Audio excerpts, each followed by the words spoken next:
Hi guys, I'm going to be talking about my February favorites today, and I'm going to include some products that I've been using for a very long time that have been sort of my favorite for almost every month recently, but just because this is my first video that I'm doing a favorites of the month, I'm going to include those in here.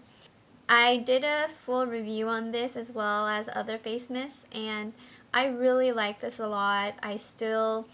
My skin has gotten a lot less dry just because I've been using good products that works well with my skin. But those times that I'm at work and my skin feels a little parched, I take this out and it works really well. I put this on top of my makeup and it still stays perfectly fine. I don't have to reapply my makeup and it doesn't mess it up. So I definitely wanted to include this in my February favorites. I just throw it in my purse and I've been using it almost every day and I'm loving it. Next I have my Kiehl's Ultra Facial Cream. Looks like that. And I included this in my haul video for January and February, and I have part of the reason why my face has been very moisturized and behaving is because of this.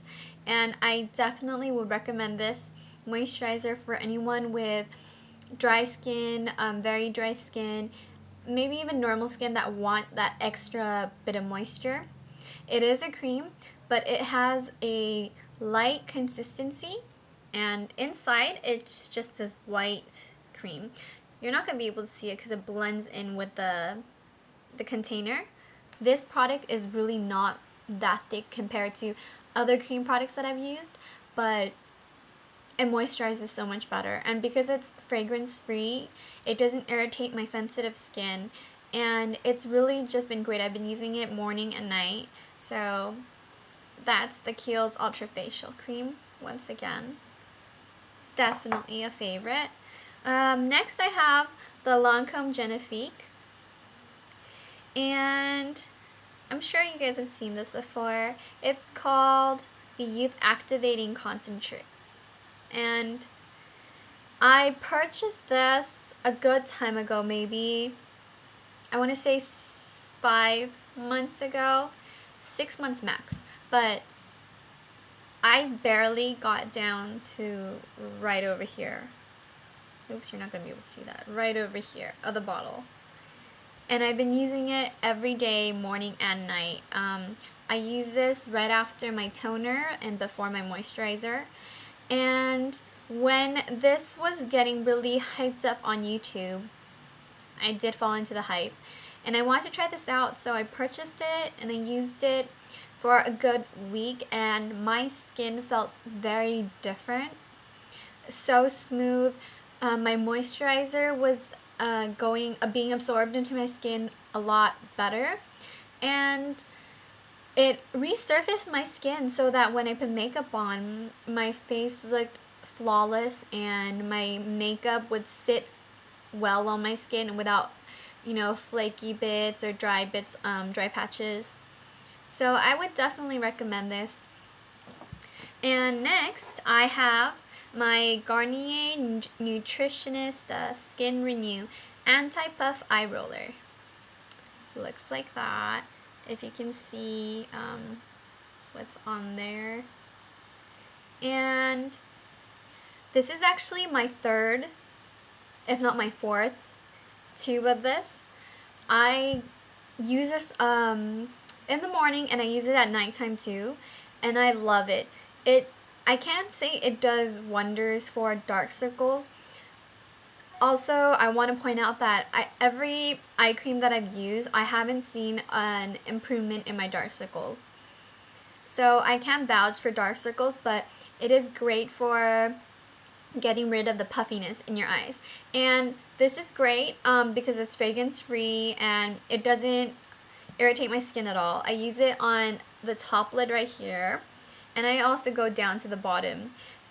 I just take the thing off, and it's literally just a roller ball like that, and you just go in like that, swipe, swipe, and then I just go dab it like that.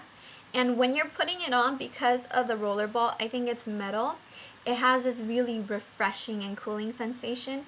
It feels great. And if you have a problem with puffy eyes, I would definitely recommend this. This is my third or fourth tube of it, and I still love it. And next I have my Travelo. And if you saw my review on this, you'll know that I love the convenience of it, but I don't really like the actual spritzing part.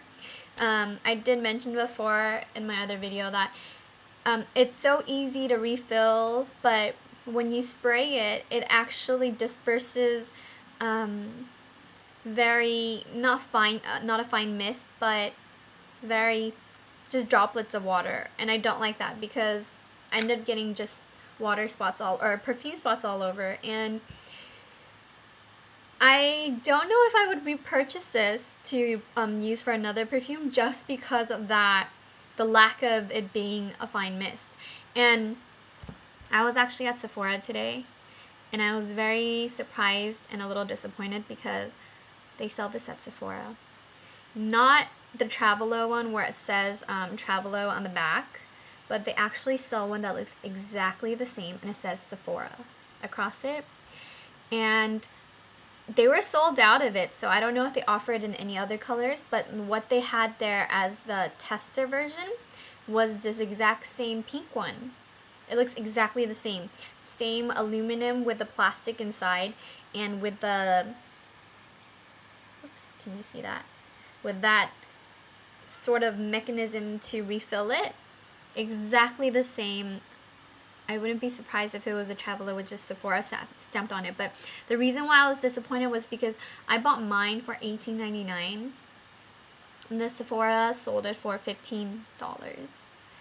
So if you're in the market to get one of the Travelo atomizers, then you should check out Sephora just because it's cheaper.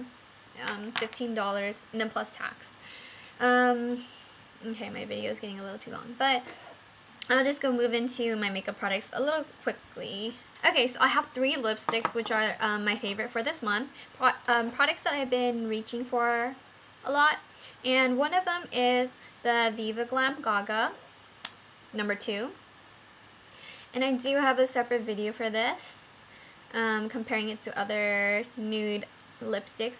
And just because it's very wearable for me, and probably because it's new, I've been wearing this a lot.